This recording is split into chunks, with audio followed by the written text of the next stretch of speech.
All right, let's take a look at that. So this is gonna be first lap. You get a little bit better run on second lap, but I just couldn't get it to stick as good at second lap. So it's a full throttle hot lap. I don't really know what to tell you guys besides you can full throttle this right here.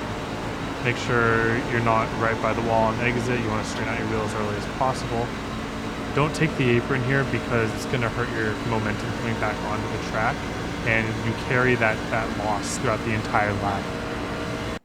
Okay, so now we're going to enter turn 1 here, and again, full throttle. Going to be aiming right at the seam. Take a little wide arc into the seam. You want to give yourself as much leeway as possible with the car getting loose. Put your lefts right on the seam and stick it there as long as you can without losing your right rear. And then once it starts sliding up on its own, you just kind of let it slide up.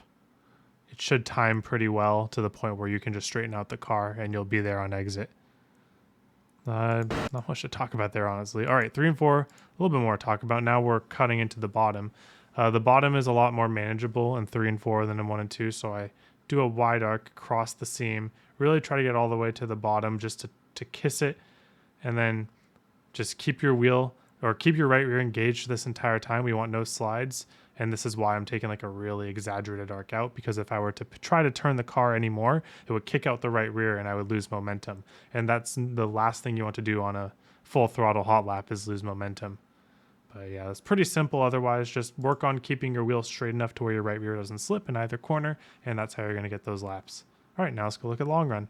All right, let's talk about long run. So as you saw, this is going to be a lot of full throttle. There's really not a ton to say. I guess the oval refresh might change some stuff in here, or maybe not, who knows. With it being full throttle like this, it's going to be a lot of super speedway style racing, a lot of people just trying different grooves. The most stable grooves are if you really arc it in and run this like line right here. Not all the way getting to the bottom, but this is like a pretty surefire way just to stay stable in the corners. There's that spot that I talked about a little bit in 1 and 2 where the car likes to kick out. That'll get worse over the long run. So you really got to make sure that when you get about 2/3 of the way through the corner, so let's say I'm driving right on here, 2/3 of the way through the corner, just you got to be ready for that loose snap. So if you're like around other cars, you might want to even flip the throttle a tiny bit. I'm sure you don't want to do that though, because it's Michigan.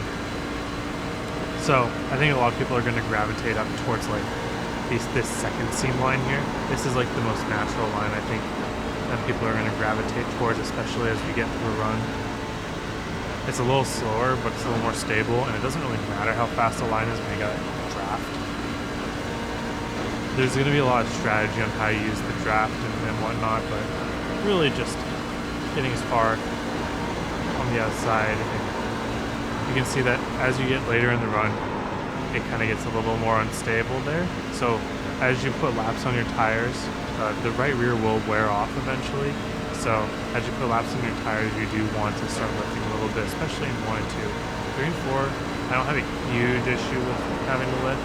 Like you'll see if you're getting slides, like I'm getting a little slide right there, that means that I probably would have been better off lifting, because that's just heating up my right rear for no reason at that point.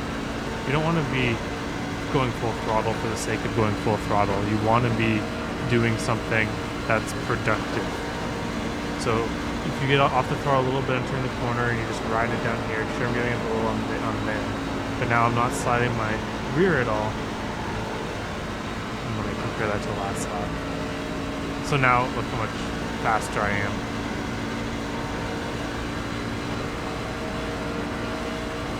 A little lift off of here, give up a couple hundredths on entry, and then you're going to be a lot more stable middle of the corner on exit. So especially if you're in the draft, those little lifts there are going to help you out a lot.